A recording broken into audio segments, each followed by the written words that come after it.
Hello மக்களே, welcome back to our channel. இது வரைக்கும் நம்ம சேனலை சப்ஸ்கிரைப் பண்ணி சப்போர்ட் பண்ண எல்லாருக்குமே ரொம்ப தேங்க்ஸ். இன்னமும் யாராவது சப்ஸ்கிரைப் பண்ணாமல் நம்ம சேனல் வீடியோ பார்த்துட்டு இருக்கீங்க அப்படின்னா ப்ளீஸ் சப்ஸ்கிரைப் பண்ணிக்கோங்க. இப்போ வாங்க நம்ம வீடியோக்குள்ள போகலாம். இந்த வீடியோ ஜூன் 19 எடுத்தது. ரொம்ப நாளாவே அறுபடை வீடு இருக்க எல்லா முருகனையும் போய் பார்க்கணும்னு ரொம்ப ஆசைங்க எனக்கு. பட் என்னால தனியாலவோ இல்லைன்னா கொஞ்சம் ஃபேமிலியை ரெடி பண்ணியோ கூட்டு போக முடியல. பட் எங்க அண்ணா ஆல்ரெடி இந்த மாதிரி ட்ரிப் அவர் போயிட்டு வந்திருக்காரு. இந்த தடவையும் அவர் தான் இதை ஆர்கனைஸ் பண்ணி எங்களை கூட்டு போனாரு. இந்த ட்ரிப்ல அண்ணாவோட ஃபேமிலி அண்ட் நானு, என்னோட பிரதர், அதுக்கப்புறம் இன்னொரு அண்ணாவும் ஜாயின் பண்ணிக்கிட்டாங்க. வீட்டுல இருந்து ஒரு 4:30க்குலாம் கிளம்புற மாதிரி பிளான் இருந்துச்சு. அதே மாதிரி கிளம்பிட்டோம். நாங்க சென்னையில இருந்து கிளம்புனதுனால எங்களோட ஃபர்ஸ்ட் விசிட்டே திருத்தணியா தான் இருந்துச்சு. திருத்தணி எங்க ஏரியால இருந்து, ஐ மீன் சென்னையில இருந்து எங்களுக்கு ஒரு 2 hours தான் ஆகும். ஃபர்ஸ்ட் அங்க போயிட்டு அதுக்கப்புறமா ஸ்டார்ட் பண்ணலான்னு தான் கிளம்பியாச்சு. நாங்க 4:30 மணிக்கு கிளம்புறதுனால கோயில் ஓப்பனிங் டைம் 6 o'clock. 6க்கு கொஞ்சம் இயர்லியரா போயிட்டோம் அப்படின்னா க்ரௌட் அவாய்ட் பண்ணிடலான்ட்டு கிளம்பிட்டோம். மோஸ்ட் ஆஃப் த டைம் நீங்க கிளம்புறீங்க இந்த மாதிரி போறீங்க அப்படின்னா நீங்க போற அன்னைக்கு கிருத்திகை வேற ஏதாவது விசேஷங்கள் இல்லாம நீங்க பாத்துக்கோங்க. ஏன்னா அறுபடை வீடு ட்ரிப்புக்கும் போறது 2 நாள்ல போகணுங்கிறத முடிவு பண்ணிட்டீங்க அப்படின்னா ஒரே கோயிலே நீங்க ரொம்ப நேரம் செலவு பண்றீங்கன்னா உங்களுக்கு கஷ்டமா இருக்கும் 2 daysல முடிக்கிறதுக்கு. நாங்க அதே மாதிரிதான் பிளான் பண்ணோம். நாங்க நினைச்ச மாதிரி ஒரு 6 o'clock 6:15க்குலாம் அங்க ரீச் ஆயிட்டு மேல ஏறி போயிட்டு அங்க பூஜை சாமான்லாம் வாங்கிட்டு கோயிலுக்குள்ள போயிட்டோம். ஏர்லியரா போனதுனால எந்த கூட்டமுமே இல்லைங்க. ஏன்னா திருத்தணிக்கு ஆல்ரெடி விசிட் பண்ணியிருக்கேன். அவ்வளோ கூட்டமா இருந்துச்சு. ஈவன் சிறப்பு தரிசனத்துல கூட அவ்வளோ ரஷ்ஷா தான் இருக்கும். பட் நாங்க அன்னைக்கு பொது தரிசனம் வழியா தான் போனோம். 5 minutesல சீக்கிரமா சாமி பார்த்துட்டு வெளியே வந்துட்டோம். நாங்க சாமியும் நின்று நிதானமா பொறுமையா தரிசனம் பண்ணிட்டு வந்தோம். திருத்தணி கோயில் டைமிங் பாத்தீங்க அப்படின்னா காலையில 6 மணில இருந்து நைட்டு 8:45 வரைக்கும் ஓப்பனிங்ல இருக்கும். ஏன்னா மலை மேல இருக்குது இல்லையா, 8:45 அப்புறம் க்ளோஸ் பண்ணிடுறாங்க. அதுக்குள்ள நம்ம போய் சீக்கிரமா சாமி கும்பிட்டு வந்துடலாம். முடிஞ்ச அளவுக்கு கூட்டத்தை நீங்க அவாய்ட் பண்ணணும்னு நினைக்கிறீங்கன்னா இந்த மாதிரி ஏர்லி மார்னிங் போறது நல்லதுங்க. நாங்க எல்லா கோயிலுமே இதே மாதிரி தான் பிளான் பண்ணோம். நட திறக்கும் போதே போயிட்டோம் அப்படின்னா கொஞ்சம் க்ரௌட் அவாய்ட் பண்ணிடணுங்கிறதுக்காகவே பிளான் பண்ணி ஒவ்வொரு கோயிலையும் நாங்கள் ரீச் பண்ணி போயிட்டு இருந்தோம். மார்னிங் எங்கள் சாமி கும்பிட்டு கீழேயே கொஞ்சம் ரெஸ்டாரண்ட்லாம் விசாரிச்சோம். கேட்டது எல்லாருமே சொன்னாங்க இந்த வேலு மிஸ் தான். ஃபுட்டு சூப்பரா இருந்துச்சு. அப்படியே ஹோம்மேட் மாதிரி தான் இருந்துச்சு. எல்லாருமே பிரேக்ஃபாஸ்ட்டை சாப்பிட்டுட்டு நெக்ஸ்ட் கோயிலுக்கு அப்படியே கிளம்பிட்டோங்க. திருத்தணில இருந்து நெக்ஸ்ட் நாங்க பிளான் பண்ணது சுவாமிமலை தான். இது கொஞ்சம் லாங் டிராவல் தான். எல்லாரும் பாட்டெல்லாம் போட்டு வைப் பண்ணிட்டு எப்படியோ ஃபர்ஸ்ட் கோயிலை கம்ப்ளீட் பண்ணிட்டோம் அப்படின்ட்டு ஜாலியா பேசிட்டே கிளம்பியாச்சு.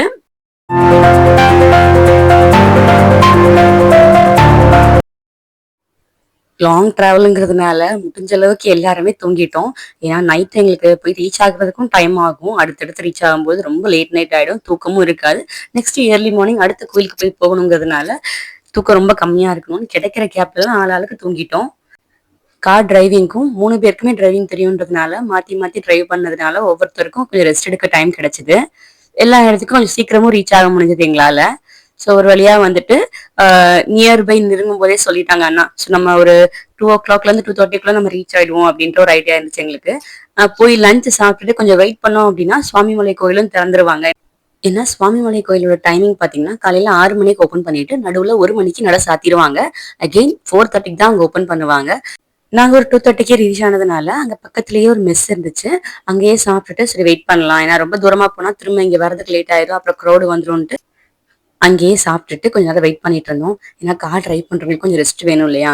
நல்லா டைம் கிடைச்சது எங்களுக்கு ஒரு 1 hour கிட்ட.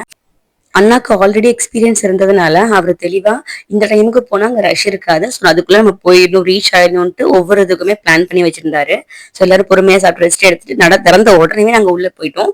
அப்பயுமே அங்க கொஞ்சம் ரஷ்ஷா தான் இருந்துச்சு. பட் நாங்க ஒரு 20 minutesலயே சாமி பார்த்துட்டு வெளியே வந்துட்டோம். அங்க வெளியே வந்தது உடனே நாங்க எங்களோட அடுத்த டெஸ்டினேஷன் பிளான் பண்ணி கிளம்பியாச்சு. ஏன்னா அடுத்த டெஸ்டினேஷனும் லாங் தான். நெக்ஸ்ட் நாங்க போறது திருச்செந்தூருங்க. இந்த டிராவலுமே லாங்கா தான் இருக்க போகுதுன்னு அண்ணா சொல்லிட்டாரு. ஏன்னா நைட் நாங்க போய் ரீச் ஆகுறதுக்கு மிட் நைட் ஆயிடும். மேக்ஸிமம் 1 o'clock கூட ஆக வாய்ப்பு இருக்குது. அதனால எல்லாருமே மைண்ட் செட் பண்ணிக்கோங்கன்னு சொல்லிட்டாரு அண்ணா. நடுவுல ஒரு டீ பிரேக் மட்டும் எடுத்துட்டு அங்கிருந்து திரும்ப ஸ்டார்ட் பண்ணிட்டோம். நடுவுல எங்கேயுமே நிறுத்தக்கூடாது. ஏன்னா டைம் ஆகும் நமக்கு. ஒவ்வொரு இடத்துக்கும் போறதுக்கும் இதுவே டிலே ஆகுன்றதுனால நாங்க முடிஞ்ச அளவுக்கு எங்கேயுமே ஸ்டாப் பண்ணாம தான் போனோம். பட் இருந்தாலுமே குழந்தைங்க வச்சிருக்கிறதுனால எங்கேயாவது இடத்துல ஸ்டாப் பண்ணி தான் இருந்தோம் நாங்க. அப்படி இருந்து எங்களுக்கு அதனால எந்த இம்பாக்டுமே இல்லை. ஆன் டைமுக்கு எல்லா இடத்துலயும் போய் ரீச் ஆயிட்டோம்.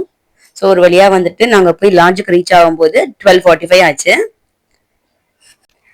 போய் ரீச் ஆனதே 1 o'clock தான். அதுக்கப்புறம் நமக்கு தூங்குறதுக்கும் டைம் இருக்காது. ஏன்னா அகெயின் 4 o'clock எழுந்து குளிச்சுட்டு கோயிலுக்கு போகணும். அதனாலயே எல்லாருமே போனவொன்னே தூங்கிட்டோம். மார்னிங் யாரு 3 மணிக்கு எழுந்தாலும் எல்லாரும் கால் பண்ணி எழுப்பிருங்கன்னு சொல்லிட்டு தான் தூங்கணும். ஏன்னா அவ்ளோ லாங் டிராவல் பண்ணி வந்திருக்கோம் இல்லையா? எல்லாருமே 3 மணிக்கு சொன்ன மாரியே எந்திரிச்சுட்டோம். எந்திரிச்சு கோயிலுக்கும் கிளம்பியாச்சு. மார்னிங் எந்திரிச்சு கிளம்பி கோயிலுக்கு போயிட்டு அங்கிருந்து நம்ம திரும்ப ஸ்டார்ட் பண்ணணுங்கிறதுனாலயே எங்கேயுமே உட்காரல. கடகடன்னு நடந்துட்டோம் எல்லாருமே.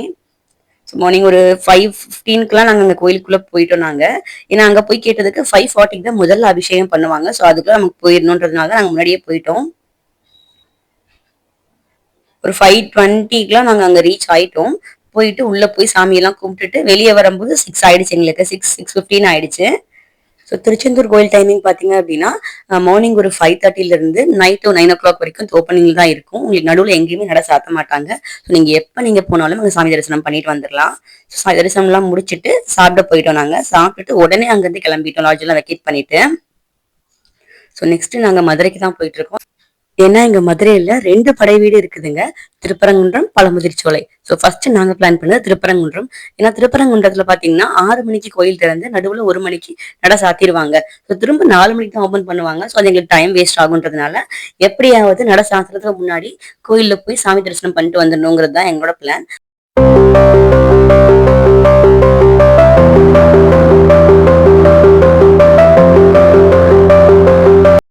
பிளான் பண்ண மாதிரியே நாங்க நட சாத்துறதுக்கு கொஞ்சம் முன்னாடி தான் போய் ரீச் ஆனோம். ஸோ அவசர அவசரமா போகணுன்றதுக்காகவே நாங்க பக்கத்திலேயே கார் பார்க்கிங்கும் பண்ணிட்டு கோயிலுக்கு போயாச்சு. திருப்பரங்குன்றத்துலயுமே கிரௌட் பெருசா எதுவும் இல்லைங்க. ஸோ அதனால நாங்க லைன்ல போய் நின்னதுமே ஃபாஸ்டா லைன் மூவ் ஆயிடுச்சு. ரொம்ப கிரௌடா இருந்த கோயில்லையும் டைம் ஆகுன்ற கோயில்ல மட்டும்தான் நாங்க 100 ருபீஸ் டிக்கெட் எடுத்தோம். மித்த எந்த கோயில்லையுமே நாங்க 100 ருபீஸ் டிக்கெட் எடுக்கல. பொது தரிசனம் வழியா தான் போய் சாமி பார்த்துட்டு வந்தோம்.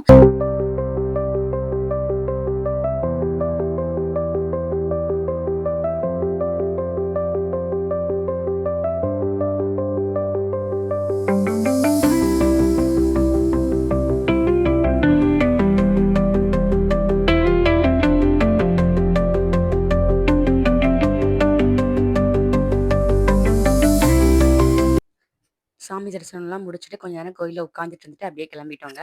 அங்க கோயில்ல தேவையான கொஞ்சம் குங்குமம் இதெல்லாம் மட்டும் வாங்கிட்டு அங்கேருந்து கிளம்பியாச்சு. மதுரை வரைக்கும் போயாச்சு. எங்க ஊரு. ஸோ அங்க போயிட்டு அல்வா சாப்பிடாம எப்படி? ஸோ அங்க போய் பிரேம விலாஸ்ல அல்வாலாம் சாப்பிட்டுட்டு அங்கேருந்து கொஞ்சம் வீட்டுக்கும் வாங்கிட்டு நெக்ஸ்ட் கோயிலுக்கு கிளம்பியாச்சுங்க. நெக்ஸ்ட் கோயில் பார்த்தீங்கன்னா பழமுதிர்ச்சோலை. பழமுதிர்ச்சோலையில வந்துட்டு மார்னிங் 6 மணிக்கு நட திறந்துருவாங்க. நடுவுல எப்பயுமே நட சாத்த மாட்டாங்க. அதே மாரி ஈவினிங் வந்து 6:30, 6:45க்கு நட சாத்திருவாங்க. ஸோ அதுக்கு முன்னாடி போயிட்டு சாமி பார்த்துட்டு நம்ம கீழ இறங்கிரணும்.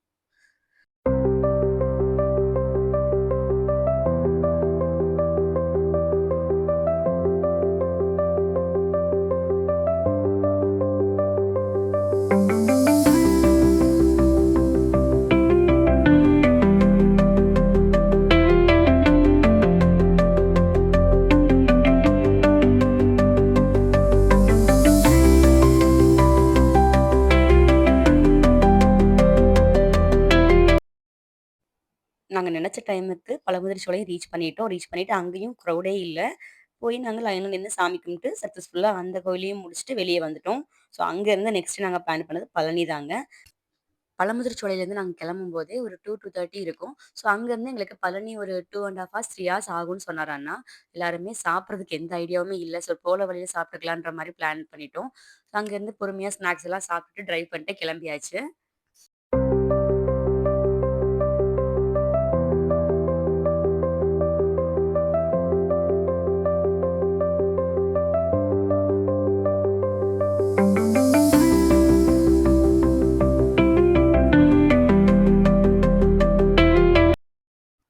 2 நாள் ஃபுல்லா கார்லயே டிராவல்ன்றதுனால குட்டீஸ்க்குலாம் செம்ம டயர்டு. ஸோ அங்கங்க படுத்து ஃப்ளாட் ஆயிட்டாங்க. எங்களுக்கு எந்த டயர்டுமே தெரியலங்க. முருகன பார்க்குற ஆர்வத்திலயும், அவசரத்திலயும் டயர்ட பத்திலாம் யோசிக்கவே இல்ல யாருமே. ஈவன் எங்களுக்கு பசி கூட தெரியல. டைமுக்கு போய் கோயிலுக்கு ரீச் ஆனா போதுன்ற மாரி தான் இருந்துச்சு எங்களுக்கு. குட்டீஸ்க்கு மட்டும் அப்பப்போ எங்களுக்கு ஸ்நாக்ஸ் எல்லாம் நாங்க ஸ்டாக் வச்சுட்டே இருந்தோம். அப்பப்போ பசிக்கிற போதெல்லாம் அவங்களுக்கு எடுத்து குடுத்துட்டு, நாங்களும் அத ஷேர் பண்ணி சாப்பிட்டுக்கிட்டோம். ஸோ ஒரு வழியா நாங்க பழனி ரீச் ஆகுறதுக்கு முன்னாடி திண்டுக்கல்ல ஒரு ஹோட்டல்ல நிறுத்தி, ஈவினிங் ஒரு டிஃபன் டைம்ல போனதுனால லஞ்ச் எல்லாம் ஸ்கிப் பண்ணிட்டு டிஃபனா சாப்பிட்டுக்கிட்டோம். எல்லாரும் சாப்பிட்டு முடிச்சுட்டு பொறுமையா கொஞ்சம் ரெஸ்ட்டும் எடுத்துட்டு, அப்படியே பழனிய நோக்கி கிளம்பிட்டோம். இப்ப பழனி நாங்க வந்துட்டு அங்க லாட்ஜ் புக் பண்ணது எல்லாமே அண்ணா தான். அவருக்கு ஆல்ரெடி எக்ஸ்பீரியன்ஸ் இருக்குதுங்கிறதுனால, கோயிலுக்கு பக்கத்துல எங்க அவைலபிலிட்டி இருக்குதோ, அங்க பார்த்து தான் புக் பண்ணாரு. ஸோ, அப்பதான் நம்மளுக்கு டைமுக்கு கோயிலுக்கு போய் சாமி தரிசனம் முடிச்சுட்டு வர முடியும். அப்படிங்கிறதுனால முன்னாடியே பிளான் பண்ணிட்டாங்க அண்ணா எங்களுக்கு. ஸோ இந்த ட்ரிப் ஆர்கனைசர் எல்லாமே எங்க அண்ணன் தான். அவருக்கு வந்து எக்ஸ்பீரியன்ஸ் இருக்குதுங்கிறதுனால, எல்லாமே பிளான் பண்ணி எங்களுக்கு முன்னாடியே அனுப்பிட்டாரு. அந்த டைம் ஷெட்யூல் எல்லாமே. ஸோ பழனியும் ரீச் ஆயாச்சு. அங்க போயிட்டு, கொஞ்சம் ரெஃப்ரெஷ்லாம் பண்ணிட்டு, பேக்கெல்லாம் லாட்ஜ்ல வச்சுட்டு கிளம்பியாச்சு. மலை ஏறுறதுக்கு நாங்க யோசிக்கவே இல்ல. டக்குனு போயிட்டு, யான பாதை வழின்னு சொல்வாங்க. ஒரு சர்க்கிளா இருக்கும். ஸ்டெப்ஸ் இருக்காது அங்க. ஸோ அது வழியா போனா கொஞ்சம் ஈஸியா இருக்குன்றதுனால அங்க ஏறிட்டோம் நாங்க. அதே மாரி பழனியில கீழேயே இப்போ மொபைல் ஃபோன்ஸ்லாம் வந்து நம்ம டோக்கன் போட்டு தான் போணும். உள்ள அலோடே கிடையாது. ஸோ கீழேயே டோக்கன் போட்டு தான் நாங்க மேல போயிட்டோம். ஸோ கீழ வந்து நாங்க பழனி மலைக்கு போறதுக்கு முன்னாடியே ஆவினன்குடி கோயில்னு ஒண்ணு இருக்குது இல்லையா? ஸோ அங்க போய் ஃபர்ஸ்ட்டு அந்த முருகன பார்த்துட்டு தான் பழனி மலைக்கு போணும்னு சொல்லியிருந்தாங்க. ஸோ ஃபர்ஸ்ட்டு அங்க ஆவினன்குடி போயிட்டு, அங்க முருகன தரிசனம் பண்ணிட்டு, அப்புறமா பழனி மலைக்கு ஏற ஆரம்பிச்சுட்டோம். பழனி மலைக்கோயில் டைமிங் காலையில 5:30க்கு ஓப்பன் பண்ணிட்டு, 12:30க்கு நட சாத்திருவாங்க. விசேஷம் இல்லாத டைம்ல. மித்த டைம்லலாம் ஃபுல்லாவே ஓப்பனிங்ல தான் இருக்கும். மறுபடியும் 4:00 ஓப்பன் பண்ணுவாங்கன்னு சொன்னாங்க. நாங்க 7:00 ஸ்டார்ட் பண்ணோம் மலை ஏறுறதுக்கு. ஒரு 20லேருந்து 25 மினிட்ஸ்ல மலை ஏறிட்டோம். ஸோ சக்சஸ்ஃபுல்லா சாமி கும்பிட்டு கீழ வந்து பஞ்சாமிர்தம்லாம் வாங்கிட்டு, குட்டீஸ்களுக்கு கொஞ்சம் ஷாப்பிங்கும் பண்ணிட்டு ரூமுக்கு வந்துட்டோம். எல்லாருக்குமே செம்ம டயர்டுங்க. ஒரே நாள்ல 4 அறுபடை வீட போய் பார்த்துட்டு வந்திருக்கோம். ஸோ ஒரு வழியா எல்லாமே சக்சஸ்ஃபுல்லா பார்த்தாச்சு. எங்களுக்கு இனிமேல் ரெஸ்ட் தான் தேவைன்னு லாட்ஜ்ல வந்து தூங்கியாச்சு. முடிஞ்சா நைட்டே டிராவல் பண்ணியிருந்திருக்கலாம். பட் நாங்க நைட் டிராவல் அவாய்ட் பண்ணிட்டோம். ஏன்னா எல்லாருமே டயர்ட்ல தான் இருந்தாங்க. ஸோ ஏர்லி மார்னிங் எந்திரிச்சு நம்ம ஊருக்கு கிளம்பிர்லாம் அப்டின்ட்டு போய் லாட்ஜ்ல போய் தூங்கியாச்சு. ஸோ மார்னிங் எழுந்து இன்னொரு தடவ சாமிய கீழ இருந்தே பார்த்து தரிசனம் பண்ணிட்டு எல்லாருமே கிளம்பியாச்சு. ஸோ இந்த ட்ரிப் எங்களுக்கு ரொம்ப சக்சஸ்ஃபுல்லா முடிஞ்சிருச்சுங்க. முருகன் அருளால எல்லாருமே ரொம்ப சேஃபா திரும்ப வீட்டுக்கு வந்து ரீச் ஆயிட்டோம். இந்த ட்ரிப் வந்து எங்களோட பிளான் தாங்க. இதுல நீங்க வேற ஏதாவது மாடிஃபிகேஷன் பண்றதுனா கூட பண்ணிக்கலாம். உங்களுக்கு நியர்பை எந்த கோயில் இருக்கோ நீங்க அங்கருந்து ஸ்டார்ட் பண்ணி கூட போய்க்கலாம். ஈவன் நாங்க இது ஓன் வெஹிக்கிள்ல வந்திருக்கோம். பட் நீங்க பப்ளிக் டிரான்ஸ்போர்ட்ல கூட ட்ரை பண்ணலாம். உங்களுக்கு இதுல ஏதாவது டவுட் இருந்தாலோ, இல்ல வேற ஏதாவது கிளாரிஃபிகேஷன் வேணும்னா ப்ளீஸ் கமெண்ட் பண்ணுங்க. இந்த வீடியோ அவ்வளோதாங்க. நெக்ஸ்ட் வீடியோல பார்க்குறேன். அதுவரைக்கும் டாடா, பை பை. Take care.